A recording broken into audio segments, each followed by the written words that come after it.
Hello friends, நான் இன்றைக்கி எள்ளு கொழுக்கட்டை உங்களுக்கு செஞ்சு காமிக்க போகிறேன். அதுக்கு மாவு பச்சரிசி 1/2 கிலோ கடையில் வாங்கிக்கிங்க. மாவு பச்சரிசின்னு கேளுங்க. அதை வாங்கி 2 மணி நேரம் ஊற வச்சுட்டு 10 நிமிஷம் துணியில் காட்டன் துணியில் உணர விட்டுருங்க. உணர விட்டுட்டு அடுத்து எடுத்து மிக்சியில் போட்டு அந்த நல்லா மாவு அரைச்சி நைஸ் சல்லடையில் நல்லா சளிச்சு எடுத்து ஆவியில் வேக வைக்கணும். உங்களுக்கு இட்லி பாத்திரத்தில் வச்சு ஆவியில் அந்த மாவு வேக வச்சு ஆற விட்டுருங்க.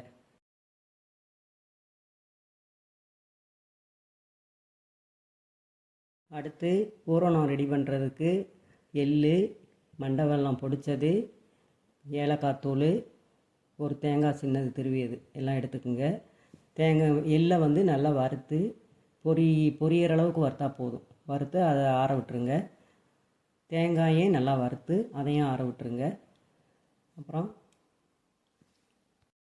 இதே மாதிரி தான் கடலப்பருப்பு கொழுக்கட்டைக்கும் தேங்காய் இதே மாதிரி ரெடி பண்ணி வறுத்து எடுத்து வச்சுக்கிட்டு அதே மாதிரியே கடலப்பருப்பு, தேங்காய், மண்டை வெல்லம் பொடித்தது, ஏலக்காய் தூள் போட்டு அதையும் இதே மாதிரியே நீங்கள் ரெடி பண்ணிக்கலாம்.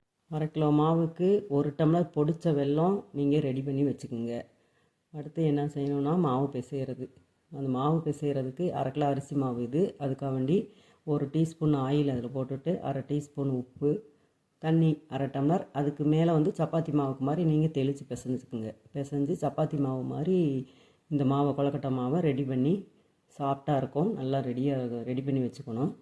அடுத்து கொழுக்கட்டைக்கு நம்ம வந்து எண்ணெயை கையில் தொட்டுட்டு கொழுக்கட்டையை உருட்டி அதுக்குள்ளே பூரணம் வந்து எள், வெல்லம், ஏலக்காய், தேங்காய் எல்லாம் கலக்கி அந்த பூரணத்தை உள்ளே வச்சு கொழுக்கட்டை நம்ம ஒவ்வொன்றா செஞ்சு ரெடி பண்ணணும். ரெடி பண்ணிவிட்டு நல்லா இட்லி தட்டில் நம்ம துணியை போட்டு இட்லி ஊற்றுற மாதிரி துணியை போட்டு அதில் இட்லி தட்டில் நல்லா கொழுக்கட்டையை ஒன்றா எடுத்து வச்சு 10 நிமிஷம் ஆவியில் நல்லா வேக வைக்கணும். வேக வச்சோடனே கொழுக்கட்டை ரெடி. இதை பாருங்கள், வீடியோ பாருங்கள், உங்களுக்கே தெரியும்.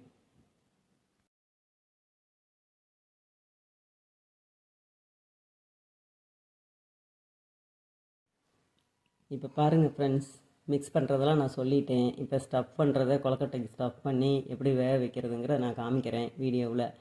அப்போ எள் எல்லாம் போட்டு கலக்கி நல்லா கையில் தட்டிட்டு அந்த மாவை எண்ணெயை தொட்டு கையில் தடவிட்டு மாவை வச்சு நல்லா தட்டிட்டு பூரணத்தை உள்ளே வச்சுட்டு நல்லா மடிக்கணும்.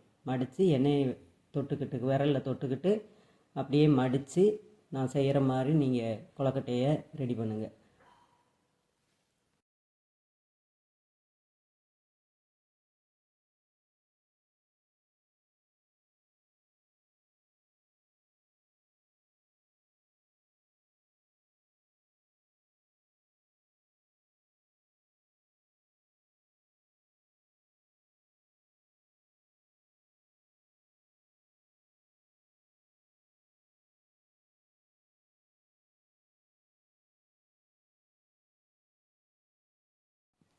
ரெடி பண்ணிட்டேன். எல்லாம் கொழுக்கட்டையை ரெடி பண்ணியாச்சு.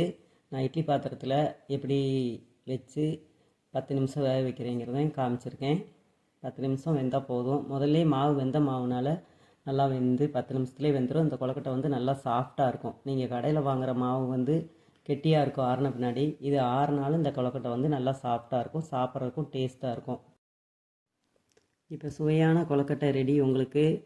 நீங்களே இதே மாதிரி செஞ்சு சாப்பிட்டு எப்படி இருக்குன்னு சொல்லுங்கள்.